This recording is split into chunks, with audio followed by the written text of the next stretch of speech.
বলেছিল দেখুন একটা খারিজ হয়ে গেল। এটা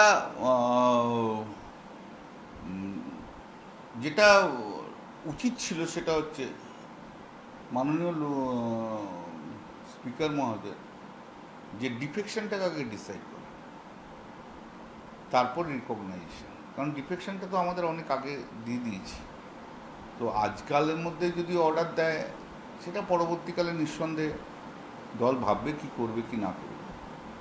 তো ওরা তো এনডিএর সঙ্গেই আছে, ওই 20 জন এমপি সব তো এনডিএর সঙ্গে আছে, ওরা অমিত শাহর সঙ্গে আছে, ভূপেন যাদবের সঙ্গে আছে।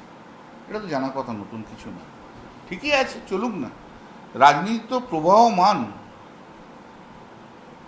2 বছর পর তাদের কি হাল হবে তারা দেখে নেবে, মানুষ কি করে সেটা দেখে নেবে, তাই না?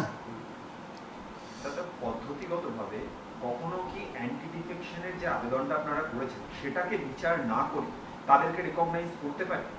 পদ্ধতিতে এরকম কিছু বলা নেই, কিন্তু fair playing justice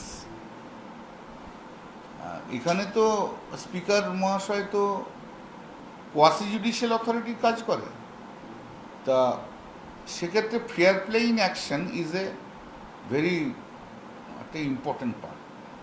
transparency, fair play, reasonableness, এগুলো খুব এক্সপেক্টেড।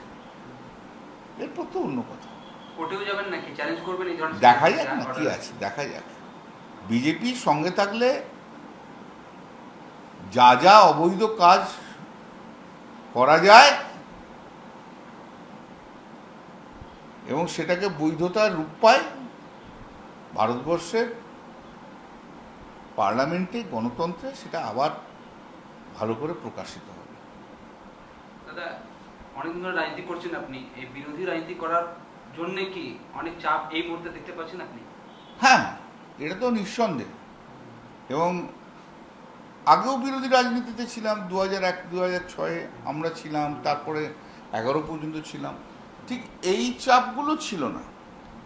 এখন যেমন একটা চাপ প্রচণ্ড, যেটা হচ্ছে যে যারা রয়েছে আমাদের সঙ্গে অল ওয়ার্কার্স আর দেয়ার, মমতা বন্দ্যোপাধ্যায় ছাড়া তারা অন্য কোনো কথা বলছেও না, মানুষ আমাদের সঙ্গে রয়েছে। তো আমাদের যার সঙ্গে যারা রয়েছে তাদেরকে পুলিশ কেস দিয়ে অ্যারেস্ট করে দেওয়া হচ্ছে। সমস্ত 14,000 কেস হয়েছে, 14,000 ক্রিমিনাল কেস করেছে 2 মাস 2.5 মাসে। তো তাদের বেল নেওয়া, অ্যান্টিসিপেটেড বেল নেওয়া, অনেকে ভয়ে 7 জনে বেরোতে পারছে না।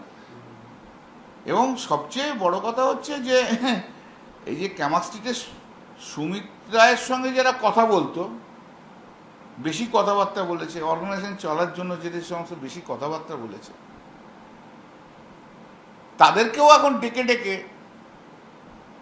পুলিশরা যে এই তোমার সঙ্গে ওই শালবনী কেসের সঙ্গে যুক্ত আছো, তুমি বেশি যদি বাড়াবাড়ি করো ঢুকিয়ে দেবো। এটা এখন মোটামুটি ফিচার হয়ে গেছে পুলিশের।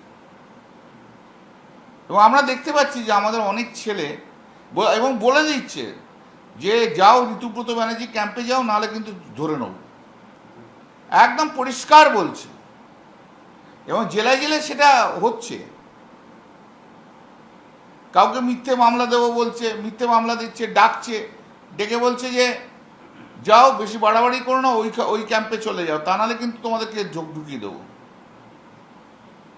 কাউন্সিলরদের বলছে, পুলিশ থেকে বলছে যে রিজাইন করো, নাহলে কিন্তু ঢুকিয়ে দেবো।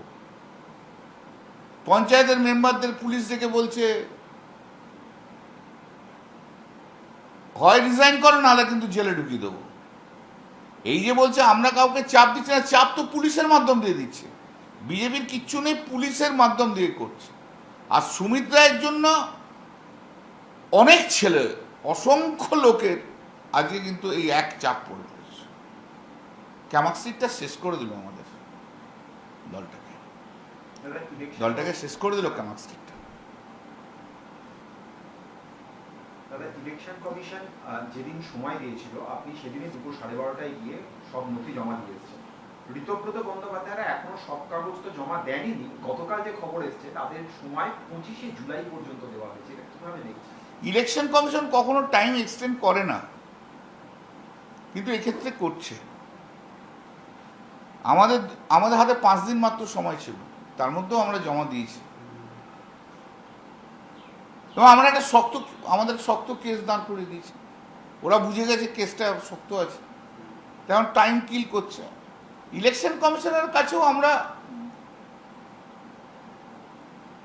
ফেয়ারনেসটাকে এক্সপেক্ট করি।